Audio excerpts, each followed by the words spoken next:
In this video, we are going to show you our Land Rover Defender 90 rear seat conversion. So this is the rear seat delete.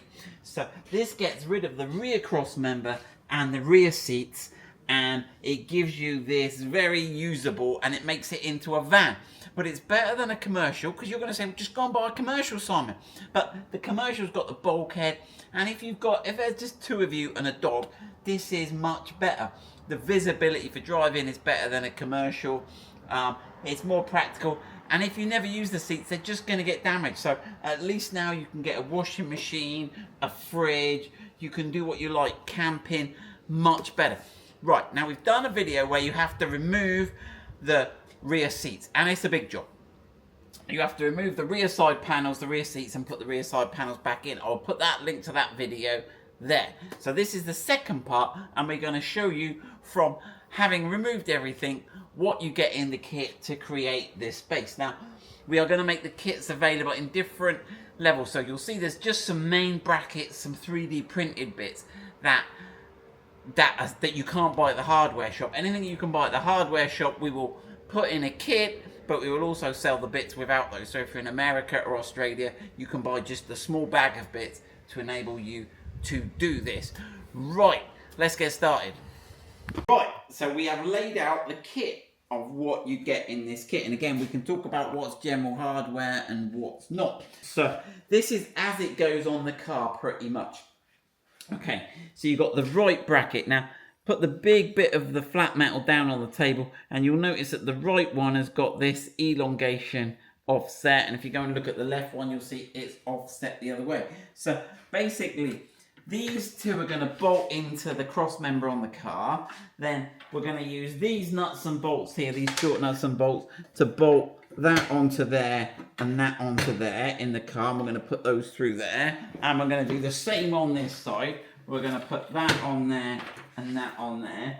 Okay, and we can do it all in the car because we'll have to line it all up. Okay, these are spacers that we'll put into the end, and again the arrows point to the front, and they snap in. I won't do that yet, and that gives you the support for the parcel shelf to rest on this one. The rest of it will go through in the cupboard. So your car should look like this. So I've put the side panels back on. The carpet, obviously we never took the carpet out, but the sort of seat support is currently out. We will put that back in, as you see. These are the nuts here that were holding the cross beam in. So we've put those back. So we'll need to just take those out, and then we'll get those brackets in. Right, so you position the bracket like so, and then again we're putting the two bolts in.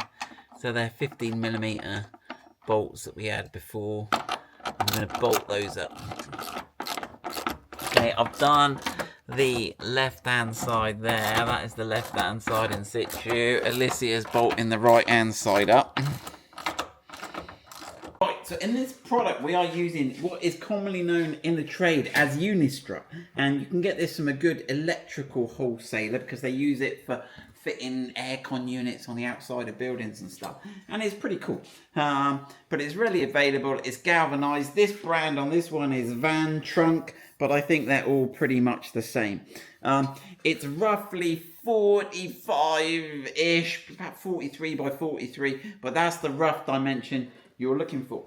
And here are the lengths. So the rearmost one is 110 centimeters. The next moving forward is 115, and these three we've got at 75. Okay, now when I cut it, I've always cut it in the middle of a hole just for neatness. Okay, so you can see every one we've cut is sort of in the middle of the middle web. Right, so we have got some M10 by 25 bolts. You got you got a whole load of those. 2, 4, 6 of those if you're sourcing your own hardware. I've got these ones with the flanged bolts, which are quite good. You'll see why in a minute. So let's go to the back. So this is the rearmost one. So this goes on the first hump of our little camel bracket. Put the M10 washer in, slide it along so it lines up. Then drop your bolt through. It lines up, then get your washer and your nut underneath. Now you have got room enough to get them in under there, as Alicia is demonstrating. You've got plenty of room. Alright, when you catch the nut, you can spin that up. They're nylock, so they don't vibrate loose. So when you get to a certain point, but you've got enough room, I'll help you with this. Yeah, you get the spanner underneath. Right, so as you tighten it up, don't do it fully tight, because what we'll do is we've got the other side in, and we want to make sure we've got this central. Okay, so you can see there it's a little bit short, so just stop that there a minute. Right, so you can see, so we've got a little bit of overhang there, a little bit of overhang there. Actually, that looks pretty good. Yep, so we'll get that tight. Now, one question someone asked me is, does the cross member add structural rigidity, and by taking it out, are you doing the disservice? Now, on the commercial, it doesn't have this cross brace, so it's clearly okay. And as you can see, by the time we've got the second one that Alicia's just getting there, by the time we've got the second one in and bolted in, we are actually giving some rigidity back that I don't think it needs, but there we go. So yeah, so get the second one in, and again, do exactly the same thing. Line up your unistrut. It's quite forgiving, the unistrut. You should just better get 2 bolts in there. Right, let's have a look. So now we have the 2 cross braces in, the brackets in. I think now we can snap in the shelf support and put this bit back in. So on these, let me just show them, Alicia. So on these, you've got the arrow points to the front of the car, and they just clip in. So go on, Alicia, smack them in. Right, so that should, there you go. It should go with a snap when it's in. Probably just push it in. It should go. Wiggle it backwards and forwards. There you go. Make sure. Okay, Zach designed those, they're mint. Right, and then if you grab that, Alicia, and then at least we've got all this covered up. So that now, we should be able to put this in. Okay, and that should give us the support. And you can see, if I give the camera to Alicia, you can see that these blocks give us the support for this shelf. Right, the next thing we've got to do is we have now got to put that back floor in there. So let me show you this bit here. So this is the bit here that you took out of your car previously, and we now need to put that in. The 2 fixings that hold it in place go through these 2 fixings here. That is all in now. Now actually, you don't need to take this bit out as part of the conversion. If you're doing the conversion and you've watched my video, you don't need to take this step out really, because you can actually slip this rail in. You can lift this up and slip that rail in. But it doesn't matter. It's just those bolts are a little tricky. You've got to pull the carpet up. But no big deal. Now, one other thing that you could do better than us is, when we go to put the central rail in, this weld here is terrible. It's shocking. It's stood up. And it would be better if this was flattened out. So actually, we might take this out again and just grind that off. Let's take it out. Let's really forgot, before you put the thing on, put the foam insert in. That all fits in. And that should all squish down. So yeah, make sure you get these lined up. You probably could push it. You grab a camera, Alicia. Yep. Probably push that up to those. Slide along up to those bits there, and that'll keep that insert nice and safe. And then that floor will go in. Lovely. Right, these unistrut comes with these cool little. You can buy these cool little end plugs, and we'll put those in the end there, and that just stops the sharp edges. It looks a bit neat, it looks a bit pro. Now I don't think we need any for the 2 we've already put in, but you could do if you were keen. So what's the plan now? So we've got to get these 3, and these run laterally here. Now it's going to pick up on these holes, so I've put some orange pen around them. So this one at the end, this one in the middle, and that one there. Now the outer 2 are going to line up with the holes I've painted orange, and we'll put a nut and bolt through there, and you can see where the carpet goes, and there. The middle one is just the cantilever, so that's just going to go. So let's grab one of those, Alicia, and then you want to get it, so slide it up as close as you can get it to here, but obviously the hole doesn't line up, so you have to get it so your hole lines up with your unistrut hole, and then get one of the long nuts and bolts. Where's the long nuts and bolts? Okay, so these are 70mm, I believe. Yeah. And then you've got a washer M10, So again, the same. So put one of the washers in. You put the washer, you probably have to put the washer in first. That's it, slide it, and then get that through. And that goes through this and bolts it through the unistrut. And if you look, these little bent bits just clear over the edge of the unistrut there. Right, and then if you get those on, we'll get those bolted, get that one bolted in. The next thing is to use one of those short M10 by 25 millimeter bolts, and we've got the M10 washers. Again, you've got to put the washer on first. Oh, and then now we haven't tightened these front nuts up because we want to make sure we've got enough to line up the back. Never tighten anything till it's all together. Right, then you can get your hand in through the holes there. They're quite handy, aren't they? Yeah, just don't drop it, Alicia. Being a world of pain. Now, while Alicia's doing that, it's quite hard to get a socket over these. So what we did was we got the spanner over it. So what you could get is you get a ring spanner over the top like that. So yeah, if you struggle to get a socket on because the socket's too wide between these channels here. Right, Alicia, so we'll get those. Now bear in mind, this one doesn't have a second bolt, so it works on cantilevers. The weight goes there, it reacts against the edge and just holds it. You could drill it if you wanted, but it's probably a bit keen.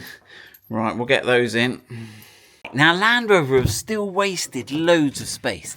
There is just, even with our mild hybrid, the space in there is colossal. I mean, if you were really serious, I'd be half tempted to tack some welds on these bits of stuff here, and you could actually insert a box into the footwell there if you wanted, and then you'd have a nice storage place for your valuables if you were camping or overlanding or something. Not that you'd necessarily be doing that in a 90, but the wasted space on the interior of this 90 is a crime. Right, let's see what have we got. Zach's 3D printed us some of these. Now they're not handed, but they do have an arrow that goes up. So I put the bottom in first because it's got a slightly lower, and then they just snap in. There you go. Cool. And it's just to stop you having that exposed hole. Just thought it would neaten up the conversion a bit.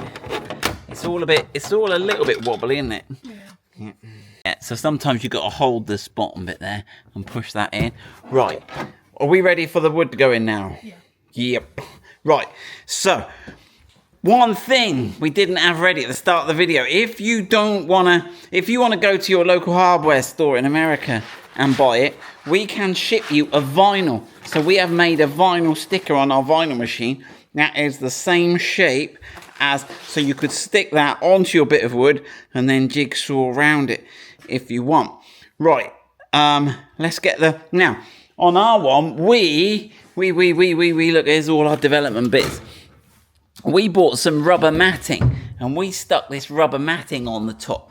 Now you can do that quite easily because if you've got the cutout, you can get your ply, overlap the matting and then trim it with a knife. And we painted the edge black as well before we did it, so it all looked quite neat. But let's have a go with this bit. So this bit we cut out on our router in-house, and we'll put a bit at the end of the video showing you how our router makes this exact shape. Right, now the easiest way to get that plywood in the car is not really through the back. So Alicia's moved both seats forward. Now you want to get it in the right way. That's, I think, going to be the wrong way. I think you're going to want to have it the other way up, Alicia, before you... Stand corrected, Alicia's right. She's done this a few times now. So get the wider bit at the top, slide it in without smashing my car to bits. Okay. I would help you, Alicia, but I'm on the camera. She's got it, look. Right. And then you've got to be careful now. So, yeah, because then you lift up this bottom bit. So you've got to lift it up, Alicia, and then slide the bottom because it's... You're nearly there, you're nearly there. Everyone wheel around. Right, and then you slide it backwards, but you've got to get it quite low at the front or it catches, don't you? So go as low as you can at the front. Let me get that seatbelt for you there. Go on then. Okay. And then push that in. Right. Now that's it. Now, obviously, that is loose. Now, you could leave it loose, but what we did and what we suggest is you could either use coach bolts to bolt it down, but we've got some tie downs, so we'll show you those now. Yeah, the floor is all solid. If you look at the fit, we've got it pretty good, as close as we dare go, really, to get it fitting. So I don't think you're going to lose a lot down there. Right, so you can see here, oh, let's get a bit more light. So you can see here we've got the end, and that's nicely, now I don't know quite why they're not far off. Now, and under there I can feel I've got the slots in the unistrut. So what you want to do is mark a point in line with your bracket there, if you want to do this. And then, so we've got this M10 bolt that we're going to put up through here. So you need quite a long bolt. That's a 70mm bolt again. I'll get there. I'll put a domed one on it so that because you've got quite a useful storage space for bags and stuff on here. And when you're going in, I didn't want to scratch my hand on it. So I used that domed head. So we'll get a 11mm drill.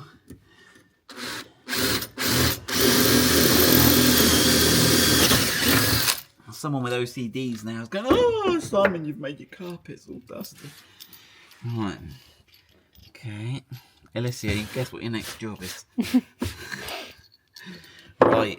So then we can come up through there to there. And this will give you not only a handy tie down, but it will give you a stop. Now, we actually use this for, we mounted and we're working on it. We use the sky hooks here, and we actually put a net across here, so it does actually give you a good luggage net. So we had the luggage in the back, we still had the visibility, but that will obviously keep that floor secure. Now you could do as many as you like. You could do 3 or 2. We won't put that in the template because they're not too difficult to estimate those. Right, have we got any other more points to make, Alicia? That's it, I think. That's it. I think it's a good conversion. I think it's a conversion Land Rover could have done. I mean, you could do it really nice and put hatches in the floor. That's a possibility. But you could do whatever you like. If you've got any ideas on the conversion or suggestions, let me know. Let us know what bits you want us to make available, what changes you think we should make. Yeah, all that stuff. Right, have fun. I was just talking with Alicia. You could varnish this. You could put the rubber matting on it. There's quite a lot of things you could do. I could actually make a ply. I'll get Zach to do a ply bit for this bit at the back, I think. Because then you could have a plywood floor throughout. And then you could screw into it, do what you like.